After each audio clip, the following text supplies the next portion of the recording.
नमस्कार। आज हमारे बीच में आए हुए हैं अवधेश पांडे।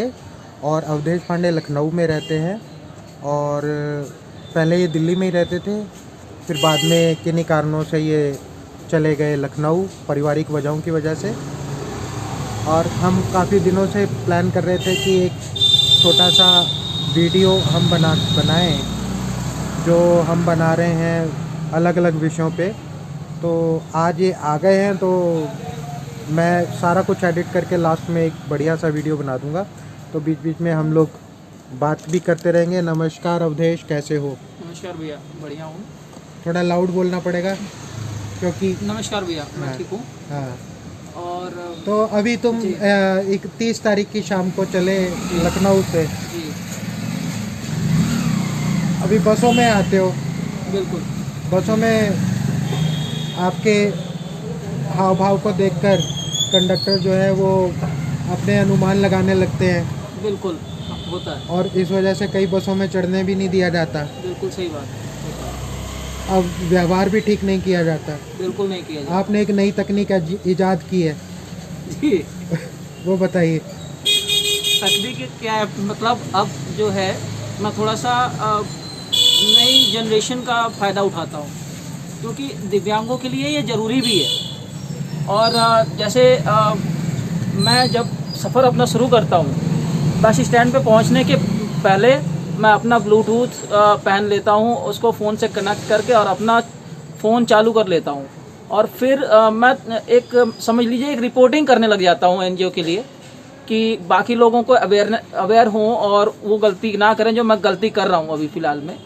तो मैं जब वीडियो बनाता हूँ तो ये भी दिखाता हूँ कि मुझे कहाँ चढ़ने उतरने में दिक्कत हुई, लोगों से इंटरेक्ट मैं करता हूँ तो लोग मेरा से कैसा व्यवहार करते हैं, ख़ास करके कंडक्टर और ड्राइवर। और उनका व्यवहार तो अगर मैं कहूँ तो बहुत ही रूड होता है।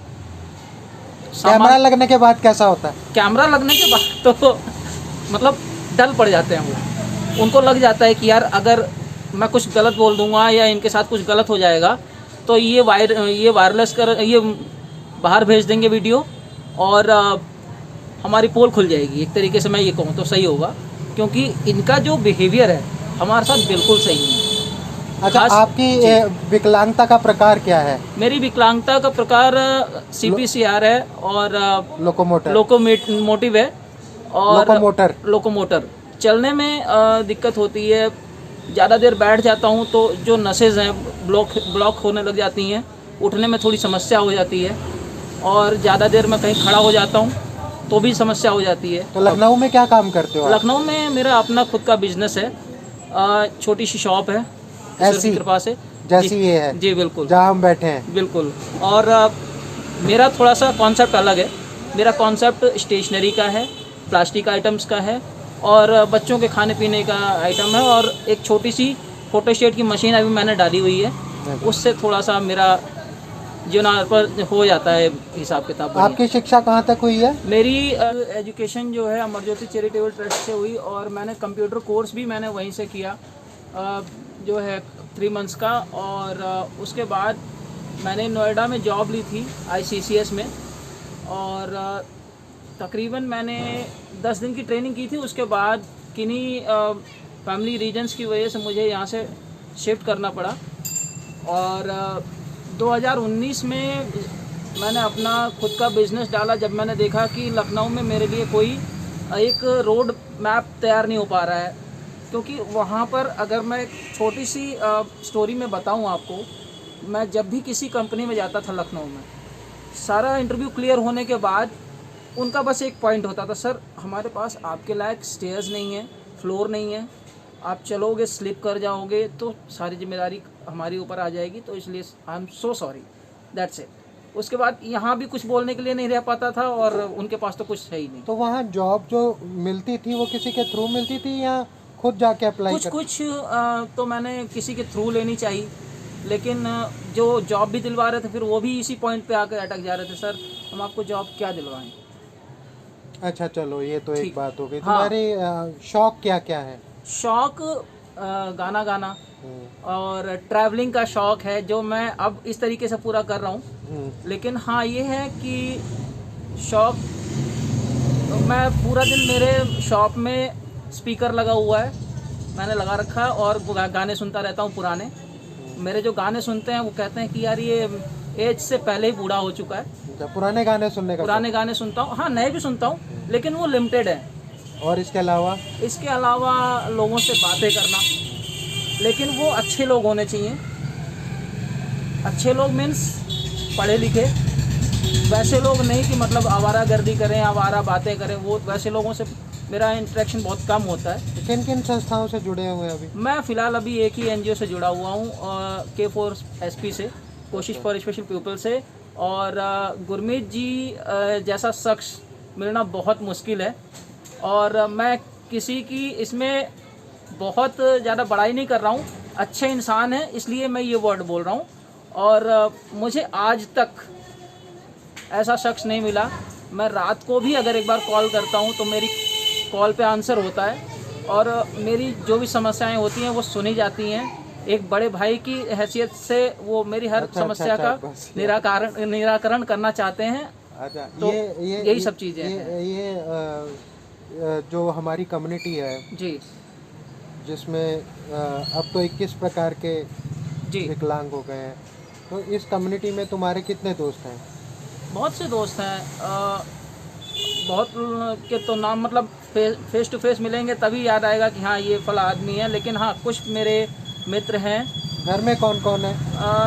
घर में मदर हैं, फादर हैं, ब्रदर हैं जो कि जयपुर में अभी हैं, और फिलहाल मेरे साथ जो है मदर और फादर।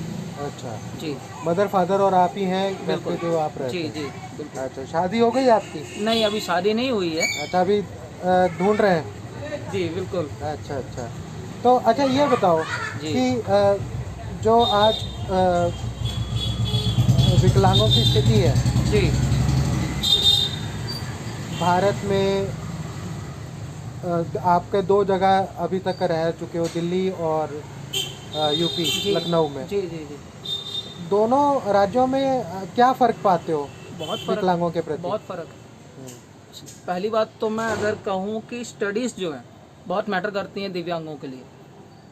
यूपी के अंदर दिव्यांगों के अंदर स्टडी को लेकर के कोई मतलब वो नहीं है कि हमें स्टडी करनी है। उनके मन में कभी ये चीज़ जागृत होता ही नहीं। पढ़ लिया तो ठीक, नहीं पढ़ा तो भी ठीक। और जिस एरिया में मैं रहता हूँ, मेरे से मैं समझता हूँ 200 मीटर होगा वाइन शॉप है, तो वहाँ पर आप समझ सकते हो कि मैं आगे क्या कहना चाहता हूँ। नहीं, यहाँ पे कैमरे पे नहीं कहना चाहता वो वर्ड, लेकिन किसी तरीके से मैं वहाँ पे अपना टाइम पास कर रहा हूँ। और मैं बस यही कहना चाहूँगा कि आप लोग, स्थिति जो दोनों राज्यों में जी बहुत अलग अलग है। दिल्ली के हिसाब से 1% मैं कह सकता हूँ कि यूपी में है। 1% भी इसलिए कह रहा हूँ क्योंकि मैंने जितने लोगों से मिला हूँ, मैं बहुत कम लोग ऐसे मिले हैं मुझे कि हाँ मैं टीचर हूँ और उनकी कैलिपर लगा हुआ है, और कुछ लोग हैं व्हीलचेयर बाउंड हैं और किसी अच्छी ऑफिस में काम कर रहे हैं, कोई कॉल सेंटर में जॉब कर रहा है। तो ये चीज़ मैं 1% इसीलिए कह रहा हूँ क्योंकि बहुत कम मिले हैं, वहाँ मिले हैं, कम मिले हैं। अच्छा जी, तो शिक्षा के स्तर पर आपको क्या लगता है कि यूपी में दिव्यांगों की स्थिति ठीक है? नहीं, बिल्कुल नहीं। क्योंकि देखिए यूपी में स्पेशल स्कूल्स की डिमांड लोग करते भी नहीं हैं, और जबकि करना चाहिए, वहाँ बहुत कम है। और दिल्ली में? दिल्ली में तो बहुत अच्छी एजुकेशन है, और ख़ास करके स्पेशल स्कूल्स अच्छे हैं। जैसे कि मैं कुछ स्कूल्स का यहाँ पर नाम उल्लेख करना चाहूँगा।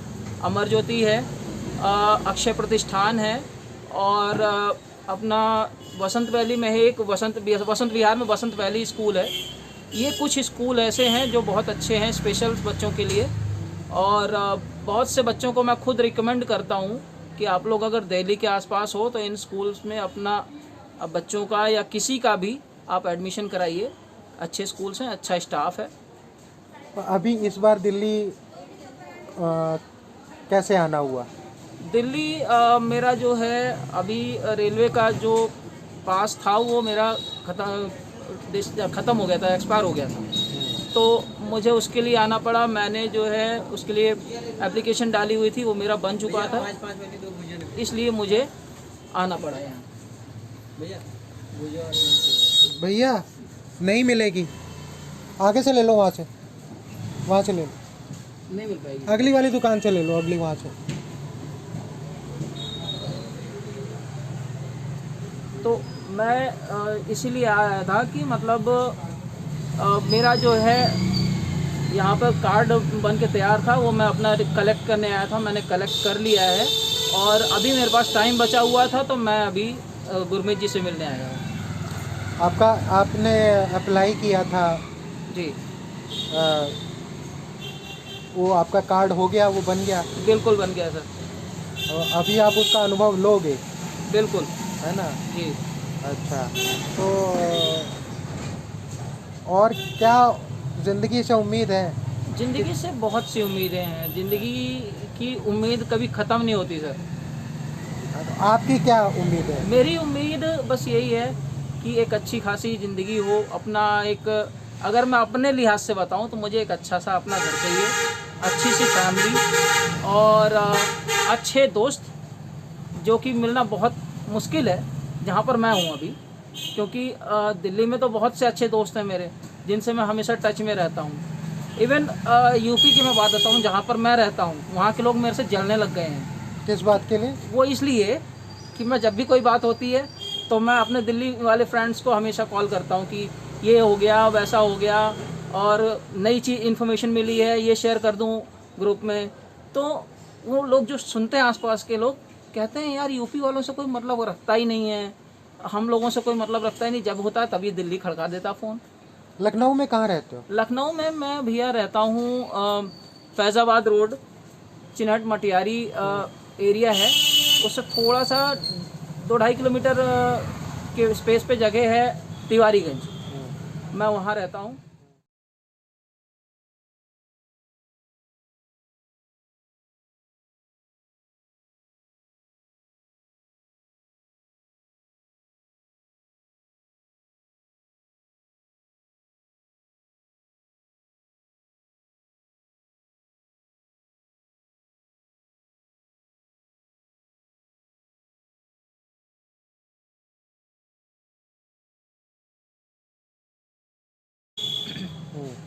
सरस्वती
अवधेश भाई चाय पी रहे हैं काफ़ी देर बाद। बीच में अंतराल लिया हमने, जिसमें हमने खाना भी खाया, अब समोसों के साथ चाय पी रहे हैं। दुकान पे बैठ के एक समस्या ये होती है कि कभी भी कोई भी आ जाता है सामान लेने के लिए। जी। लेकिन अगर ज़िंदगी में यही देखने लगे तो फिर तो हम कुछ रिकॉर्ड कर ही नहीं पाएंगे। नहीं कर पाएंगे, सही बात है। तो हमारा जो पीछे सिलसिला छूटा उस सिलसिले को दोबारा से शुरू करते हैं, है ना? जी। तो अब आगे का क्या प्लान है अवधेश? आगे का प्लान जीवन में देखिए, अच्छे लोगों से मिलना, अच्छी अच्छी चीज़ें सीखना और अच्छे कर्म करना अपने हाथों से, जिससे कि इंसान नाम तो नहीं लेता, लेकिन हाँ कम से कम अपनी सेटिस्फेक्शन के लिए, अपनी एक मनो अपनी जो एक स्थिति है उसको सही किया जा सके, तो उसके लिए मुझे अब थोड़ा सा अपना काम करना है। और साथ ही साथ जैसे मैंने आपको बताया कि मैं अपनी रोजी रोटी का भी जुगाड़ कर चुका हूँ ईश्वर की कृपा से, और उसी में लगा हुआ हूँ और उसी को मुझे बढ़ाना है। तो मतलब तुमने अपने जीवन के लिए क्या सोच रखा है कि बिजनेस ही करना है, जॉब करना है, बिजनेस या करना है? अब बिजनेस करना है। बिजनेस करना है। और बिजनेस में फिर तुम अभी तय करोगे कि किस तरीके से करना है, बढ़ाना है? बिल्कुल, बिल्कुल। है ना? जी। अच्छा, तो माँ बाप को क्या उम्मीदें हैं तुमसे? जैसे हर बच्चे को होती हैं। माँ बाप को तुमसे क्या है? जैसे हर माँ बाप को होती है कि मेरा बच्चा। तो अखिल अवधेश भाई जी। आज आप आए, हमारे साथ बैठे, बहुत मन की बात हुई, जी भैया। अनुभव बांटे। उम्मीद है हमारे दर्शकों को उन अनुभवों से कुछ फ़ायदा होगा। बिल्कुल, बिल्कुल। और मुझे ये भी उम्मीद है कि फिर अगली बार आओगे, बिल्कुल, फिर दोबारा बैठेंगे, फिर बिल्कुल। बहुत सारे विषयों पे बात करेंगे जो इस बिल्कुल। बार नहीं कर पाए। बिल्कुल। तो आपका यहाँ आने के लिए बहुत बहुत शुक्रिया, धन्यवाद। कुछ आखिरी मैसेज हमारे लोगों को कहना चाहो तो? मैसेज में देखिए, मैं यही कहना चाहता हूँ, मैं यही कहना चाह रहा हूँ कि जो बच्चे दिव्यांग हैं और पढ़ाई कर रहे हैं वो अपनी पढ़ाई पे फोकस करें, और जो लोग किन्हीं वजहों से अपनी पढ़ाई छोड़ चुके हैं और पढ़ाई पे फोकस नहीं कर पा रहे हैं, तो जो काम का वो कर रहे हैं उसमें फोकस करें और ईमानदारी से फोकस करें। मेरा ये मानना है कि कोई भी काम अगर ईमानदारी से किया जाए तो वो बहुत फलीभूत होता है, और आगे चल कर के उसके बहुत अच्छे अच्छे परिणाम हम सबको देखने को मिलते हैं और मिलेंगे भी। मेरा बस यही मैसेज है कि आप लोग, और लास्ट में यही मैं कहना चाहूँगा, आप लोग जिस फील्ड में भी हैं अच्छे से काम करें और ईश्वर आप लोगों को तरक्की दे। धन्यवाद। चलिए, काफ़ी टाइम हो गया, इंटरव्यू भी लंबा हो गया। अगली बार एक और हस्ती से मिलेंगे इसी चैनल पर अगले एपिसोड में। सबको नमस्कार। नमस्कार।